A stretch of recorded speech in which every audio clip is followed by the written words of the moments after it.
Good morning all. Thank you so much for paying your attention. आज कुछ तीखी बातें हम आपसे करने वाले हैं जो कि आपकी ज़िंदगी की कड़वा सच है, जो जानना आपको बहुत ज़रूरी है। अगर आप रिसर्च फील्ड में आए हैं तो आपको बहुत ध्यान देने की ज़रूरत है जो आज मैं कहने जा रहा हूँ। शायद ये मेरे नॉट ओनली ये मेरे 4 इयर्स के एक्सपीरियंस हैं। आज 2021 चल रहा है। I passed in 2017 MSc. I passed in MSc in 2017 from Banaras Hindu University. And my today focus is only to tell you guys how much you suffer when you don't have a good temperament and good reviewer nature. So let's start with the problem for a beginner student in a research field. होता क्या है दरअसल बच्चों के साथ कि बहुत ही कोशिश करते हैं हम लोग, बहुत मज़ा आता है जब हम रिसर्च की दुनिया में आने की ख्वाब देखते हैं। चलिए इसको जानने के लिए थोड़ा सा आपको एक फील्ड में ले चलते हैं कि आप आए कहाँ से हैं और कैसे कैसे यहाँ तक पहुँचे हैं, तो इस पे बात करें। और हाँ, ये बात जो भी मैं कह रहा हूँ, I am not talking about extreme bad and good scientist and their nature. So point to be noted. मैं वो कभी ये बात पर मैं तभी बताऊंगा, ये सारी प्रॉब्लम तब आएंगी आपको जब आप मीडियोकर लेवल में रहेंगे और आप अच्छे से अपने आप को रिव्यू नहीं कर पाएंगे कि आप अपने लाइफ में अपने से क्या चाहते हो। होता क्या है, कोई भी एक लाइफ साइंस स्टूडेंट अभी तक के जो मेरे एज के लोग हैं, जो मेरे एज के जो लोग भी लोग होंगे वो बीएससी किए होंगे, तो मैक्सिमम 90% बच्चों को ये मालूम नहीं होता कि बीएससी के बाद करना क्या है। फंस तो यहीं जाते हैं। ग्रेजुएशन कर लिया भैया हमने, बीएससी बायोटेक्नोलॉजी से कर लिया बीएससी, चलो बीच में मज़े भी किया, घूमे घुमाए, बहुत कुछ किया लाइफ में, फिर आ गए एमएससी पे। एमएससी में आ गए बनारस हिंदू यूनिवर्सिटी और एमएससी किया, जम के किया। ठीक है, एमएससी करने के बाद भी मन नहीं भरा, तब यहाँ समझ में आया कि भैया यहाँ से कुछ नहीं मिलना, हमें पीएचडी करना पड़ेगा। यहाँ पता चला कि मुझे पीएचडी करना है।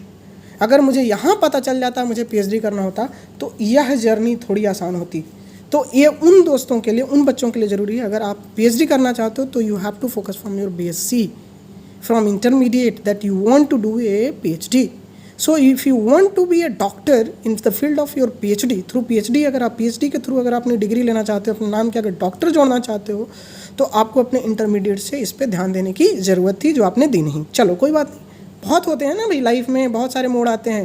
पेरेंट्स से शिकायत है तो भाई लाइफ है, कभी हार्मोन लोचा हुआ, गर्लफ्रेंड पट गई तो उधर भी चले गए थोड़ा मुँह मारने। ठीक है, इसमें पूरी टाइम बर्बाद हो गई। फिर आ गए एमएससी की, एमएससी में भी 4 लफड़े हुए, 14 लफड़े हुए, किए सब किए, पता चला कि पूरी लाइफ बेस्ट हो गई।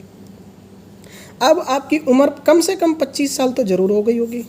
एमएससी करते करते कोई बंदे की उम्र 25 साल मिनिमम हो ही जाती होगी, मिनिमम।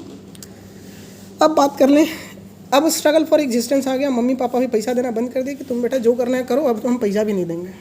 अब आपके पास रियल प्रॉब्लम शुरू होगा कि हमने तो साइंस पढ़ा, साइंस साढ़े साइंस की बराबर हो गई, है ना। अब आपकी स्ट्रगल शुरू हो गई। या तो आप जेआरएफ की तैयारी करो और अच्छे स्टूडेंट हो तो तैयारी करके निकाल लोगे 2 साल के अंदर, अगर राम राम हुआ तो लटके रहो। फिर कुछ लोग ऐसे भी होते हैं जो प्रोजेक्ट्स में घुस जाते हैं कि चलो भाई पैसे की बहुत तंगी है, चलो एमएससी के नाम पे बहुत सारे प्रोजेक्ट्स आते हैं, उसको ज्वाइन करते हैं, तो किसी तरह से प्रोजेक्ट में वो सेलेक्ट हो गए तो प्रोजेक्ट करने लगे। दोनों में ज़िंदगी बेड़ागर खोनी है। चलो कोई बात नहीं, यहाँ से बच गए, आपको कोई ना कोई फेलोशिप मिल गई। एज लाइक हम ऑलरेडी पहले आपको बता चुके हैं, इतनी सारी फंडिंग बॉडीज़ हैं, आपको कोई भी फंडिंग बॉडी से आपको पैसा मिला, जेआरएफ निकाले और खुशी खुशी आप फेलोशिप होल्डर बन गए। ठीक है, चलिए फेलोशिप होल्डर बन गए, बहुत अच्छी बात। फेलोशिप आपको मिलने लगी। फेलोशिप मिलने के बाद कई ऐसी प्रॉब्लम्स आती हैं जिन्हें हम थोड़ा डिस्कस करना चाहेंगे। सबसे पहला प्रॉब्लम है सिलेक्शन ऑफ गाइड, और बिगेस्ट प्रॉब्लम है बच्चों को कि गाइड सिलेक्शन में प्रॉब्लम होती है। दोस्त पहले ये जानो कि लाइफ साइंस का सब्जेक्ट बहुत बड़ा है। प्लांट में काम करना चाहते हो, एनिमल में काम करना चाहते हो, बैक्टीरिया पे काम करना चाहते हो, या हायर ऑर्गेनिज्म पे काम करना चाहते हो, it's depend on you what you want to do man. Okay, so सबसे पहले अपना एरिया ऑफ इंटरेस्ट सेलेक्ट करो कि आप किस एरिया में काम करना चाहते हो, first thing. Then try to search a good guide according to your area of interest. Maximum बच्चे क्या करते हैं कि जैसे ही फेलोशिप मिला दौड़ने लगे, उनके पास गए, अरे वो अच्छे हैं, उनके पास चले गए, अरे वो अच्छे हैं, उनको पकड़ लो।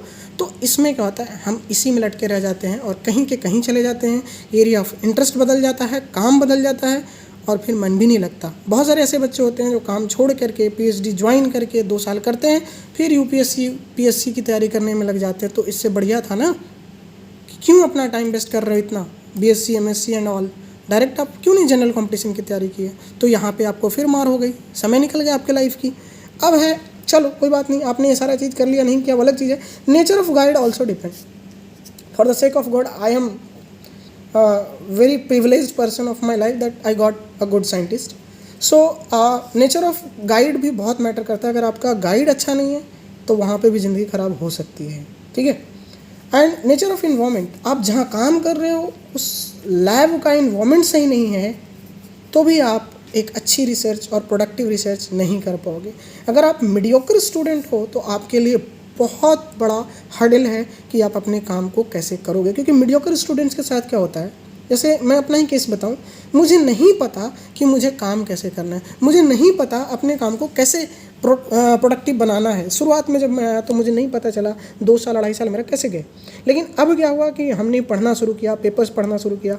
तो आप अगर आप रियली काम करना चाहते हो, PhD में एक अच्छा पेपर लाना चाहते हो, तो आप अपने रिव्यूज़ को सही करो, अपने एरिया में पेपर्स पढ़ो। जितना ज़्यादा से ज़्यादा पेपर पढ़ोगे उतनी ज़्यादा नॉलेज आपको मिलेगी, और जितना नॉलेज आपको मिलेगा आपकी एरिया स्ट्रांग होगी और ये पता चलेगा कि कितना काम हुआ है और कितना काम अभी बाकी है।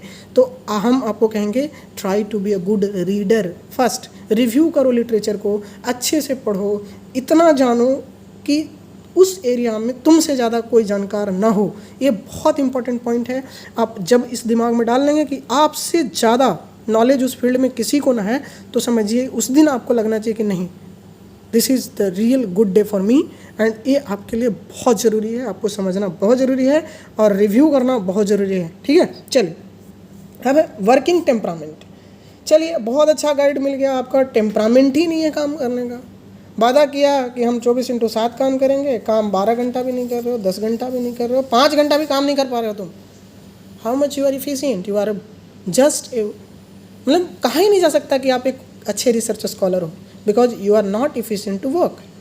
How much you can work, that will decide your destiny, that will decide your productivity. Term and condition with the guide, this is really very important and this should be maintained between students and guide. Never hide anything with your guide. Try to share each and everything with the guide and be open. आप जैसे भी हो ना, आप हो, मत बदलो खुद को। मैं बहुत बार, मैं अपनी बात बता रहा हूँ, हमारा नेचर है, I am a social servant. मुझे ऐसा लगता है, मैं भगवान की दया से गवर्नमेंट ऑफ इंडिया में कभी मेरा दिलचस्पी नहीं है कि मैं कुछ कहूँ और करूँ। रियली मैं ओपन फ्रैंकली बताता हूँ, मुझे कतई बर्दाश्त नहीं मैं कोई गवर्नमेंट ऑफ इंडिया के साथ जुड़ूँ। बट हाँ, इतना ज़रूर कहूँगा कि टर्म एंड कंडीशन में अपने किसी भी स्टूडेंट्स को कहूँगा कि गाइड के साथ अपने टर्म एंड कंडीशन अच्छे रखें, क्योंकि रियली आप जब आप बाहर निकलते हो, घर छोड़ के बाहर निकलते हो, तो guide is everything for you. Even parents, even family, everything, that is your guide. So be frank with your guide, never cheat them, and try to be very frank with your guide. And lab funding issues, very important term that we need to be discuss here, that funding issues is really very important. बहुत सारे labs ऐसे होते हैं जिनमें funds नहीं है, fund generate नहीं कर पाते लैब, क्योंकि उनकी प्रोडक्टिविटी नहीं है, उनके लैब में अच्छा काम नहीं होता, या फिर साइंटिस्ट की टेम्परामेंट नहीं है अच्छा काम करने का, तो ये बहुत ही बुरा हो जाता है।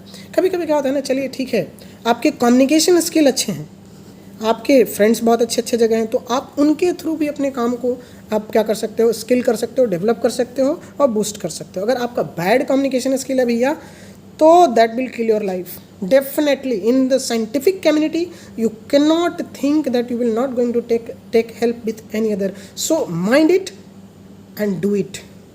एंड आपका कम्युनिकेशन, आपका nature of talking and way of talking and communication skill will really help you guys. So अपना कम्युनिकेशन स्किल बहुत पोलाइट रखो, सबसे अच्छे से बात करो एंड एक क्वालिटी डेवलप करो अपने रिसर्च वर्क में. अगर आप PhD स्कॉलर हो तो मेरी आपसे एक ही गुजारिश है, यार आप सोसाइटी के लिए क्या दे रहे हो? काम तो बहुत कर रहे हो, सोसाइटी के लिए क्या दे रहे हो? नथिंग, 0 सन्नाटा. तो 0 सन्नाटा आप दे रहे हो तो आई थिंक आपके लिए इस शर्म की बात है कि, और मेरे लिए भी शर्म की बात होगी अगर हम सोसाइटी के लिए कुछ ना दे पाएँ. तो I really work on ground level, so मुझे प्राउड फील होता है कि that's I am sharing whatever I have. So ये है मेरा क्रक्स जो आज तक मैंने सीखा.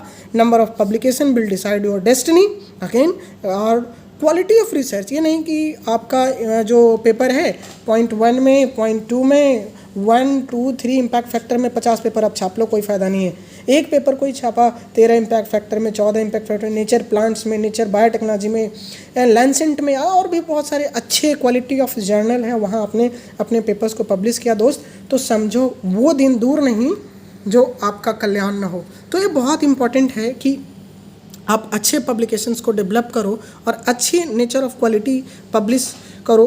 रीडिंग नेचर बहुत इंपॉर्टेंट है आपका, ठीक है. रीडिंग नेचर आपका बहुत इंपॉर्टेंट है. अगर आप अपने काम से, अपने फील्ड से अप टू डेट नहीं हो तो you are again in loss. Suppose कि आप अपने मन लगा के काम कर रहे हो, पता चला वो कोई और लेडी पहले से कर रखा है, तो आपका क्या हुआ? प्रोडक्टिविटी फिर 0 सन्नाटा हो गया. तो मेरे दोस्त, काम वही करो जो सही है, काम वही करो जो अच्छे से रिव्यूड करके कर रहे हो. कभी भी लालच में ना हो और हमेशा सोचो एक अच्छा काम करो, अच्छी इन्वायरमेंट क्रिएट करो. और इससे रिलेटेड कुछ बातें आपको बताना है जो अक्सर प्रॉब्लमेटिक होती हैं. That's a great communication gap between students and students. आप स्टूडेंट्स हो तो आपके स्टूडेंट के साथ एक अच्छा कम्युनिकेशन होना चाहिए, गैप नहीं होना चाहिए. अगर गैप है तो उसे मेंटेन कीजिए. Senior and junior relationship matters a lot. अगर आप सीनियर्स की कदर करेंगे तो juniors always be privilege by the seniors, और सीनियर्स आपके हमेशा हेल्पफुल होंगे जब उनके साथ आप अच्छे टर्म एंड कंडीशन में रहेंगे. बहुत बार मैंने फील किया है कि साइंटिस्ट और स्टूडेंट्स के बीच में रिलेशनशिप गड़बड़ हो जाता है. दैट्स वेरी कैजुअल, बहुत कैजुअल है. तो ये बहुत इम्पॉर्टेंट हो जाता है कि हम अपने साइंटिस्ट से कैसे रिलेशनशिप रखें. साइंटिस्ट वर्सेस साइंटिस्ट, ये तो ग्रेट कन्फ्लिक्ट इन इंडिया, और इसे कहते हैं साइंस पॉलिटिक्स. हमारे इंडिया में साइंस पॉलिटिक्स ज़्यादा है, साइंस थोड़ा कम है. Deeply sorry from my heart that I feel that we need to focus on this. Let's talk about this on science and scientist problem. अच्छा ये बताओ, कोई भी बच्चा जो यहाँ पे आता है वो क्या है, एक बहुत ही रेपुटेड यूनिवर्सिटी से अपना MSc करके आता है, इजंट इट. वो जब आता है तो CSR और जो भी बहुत बड़े बड़े इंस्टीट्यूट्स में काम करने के लिए आता है, बहुत ही वो सोचता है ये करेंगे, वो करेंगे, वो करेंगे. बट प्रॉब्लम क्या है? प्रॉब्लम ये है कि साइंटिस्ट और साइंटिस्ट के बीच में ऐसी पॉलिटिक्स है कि वो अच्छा काम नहीं कर सकता है, ठीक है. तो इस पर हमें ध्यान देना चाहिए, और एकेडमिया को और रिसर्च को हम लोग को अलाइन करने की ज़रूरत है, जो हम आगे आपको लाइन में बताएंगे, ठीक है. Management failure of any government body और प्राइवेट इंस्टीट्यूशंस. बहुत बड़ा प्रॉब्लम क्या है ना कि मैनेजमेंट सही से नहीं हो रही है इंस्टीट्यूशंस में. बहुत जगह मैंने देखा है गवर्नमेंट ऑफ इंडिया की बहुत बड़ी बड़ी इंस्टीट्यूशंस हैं, लेकिन वहाँ पे सबसे बड़ा है मैनेजमेंट में लीकेज. हर लोग एक दूसरे पे ढार रहे हैं, ये उसका काम है, ये मेरा काम नहीं है, ये इस बॉडी का काम नहीं है, वहाँ होगा, वहाँ से जाओ, वहाँ मतलब बच्चा परेशान हो गया है, समझ में नहीं आ रहा वो क्या करे. तो that's really very important thing we need to discuss. We need to set this a very good and healthy environment so that each and everybody can work. Understanding and gap minimization, ये बहुत important है. ये सारे जो gaps हैं इसको आप समझो और इनको मिनिमाइज करने की बहुत आवश्यकता है. और जो मोस्ट इम्पॉर्टेंट थिंग है वो है good and healthy environment of research, वो रखना बहुत ज़रूरी है. और जो मेरा मेन मकसद था आपसे बात करने का आज, वो ये था कि कैसे एकेडमिया और रिसर्च को हम अलाइन कर सकते हैं. आप जानते होंगे कि academia and research are two very entirely different things. Academia से आप एकेडमिक्स पढ़ के एमएससी किए और पहुंच गए सीएसआर के किसी लैब में या डीबीटी की लैब में या आईसीआर की लैब में या जो भी आईसीएमआर की लैब में आप पहुंच गए बहुत अच्छे से, आप वहाँ रिसर्च कर रहे हैं, अपने एकेडमिक्स को भूल गए जहाँ से आपकी ओरिजिन थी। आपकी ओरिजिन थी एकेडमिया, रिसर्च नहीं। एकेडमिया आपका गोल हो गया, रिसर्च बहुत बढ़िया बढ़िया पब्लिकेशन छाप रहे हो, एकेडमिया नहीं है। और ख़ास करके यूनिवर्सिटीज़ में बहुत बड़ी प्रॉब्लम है। यूनिवर्सिटीज़ के बच्चे पीएचडी स्कॉलर्स हमेशा सफ़र करते हैं क्योंकि उनके एक्सपेरिमेंट्स प्लान हैं, उनके पास केमिकल नहीं है, उनके पास फंड नहीं है। तो गवर्नमेंट ऑफ इंडिया को इस तरफ सोचने की ज़रूरत है कि कैसे हम यूनिवर्सिटीज़ को कैपेबल बनाएं कि वो अपने बच्चों से प्रोडक्टिव रिसर्च करा पाए। और जो भी बड़े बड़े रिसर्च इंस्टीट्यूशंस हैं उनको एकेडमिक्स को मदद करनी चाहिए। Always they are doing leg pulling, जो that is the reality of Indian government and Indian system, that we need to focus how research institution is going to help our universities across India, across the globe. बहुत बढ़िया बढ़िया prestigious institutions हैं India में जो कि academia से बहुत दूर खड़े हैं। बहुत अच्छी अच्छी यूनिवर्सिटीज़ हैं इंडिया में, वहाँ पे बहुत अच्छा प्रोडक्टिव रिसर्च हो सकता है। कुछ हैं भी, जैसे university of Hyderabad is one of the leading universities, BHU one of the leading universities, but problem is the funds नहीं है। बच्चे काम कैसे करेंगे?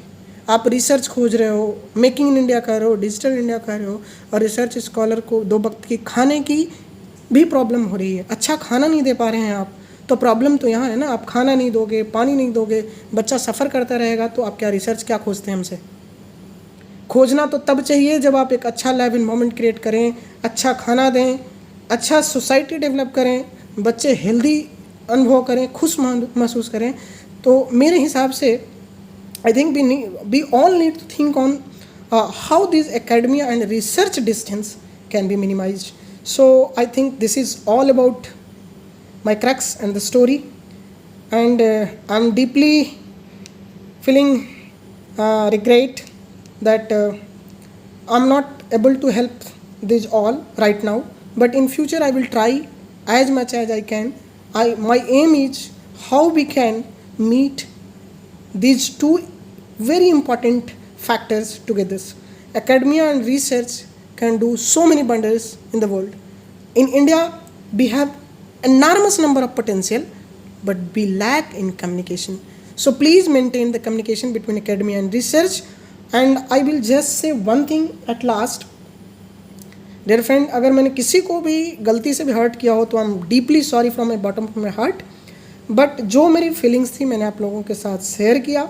मुझे इस बात का दुख नहीं है कि आप मेरी बात को कितना गौर से सुनेंगे, कितना गौर से समझेंगे, बट जो मेरी पेन थी मैंने आपके बीच में रखी है। अगर आप इस पे सोचेंगे तो शायद आप भी कुछ करेंगे। एक जो PhD स्कॉलर है ना, जब आता है ना तो बहुत उम्मीद लेके आता है, तो गवर्नमेंट ऑफ इंडिया भी इस पे सोचे तो ज़्यादा अच्छा है।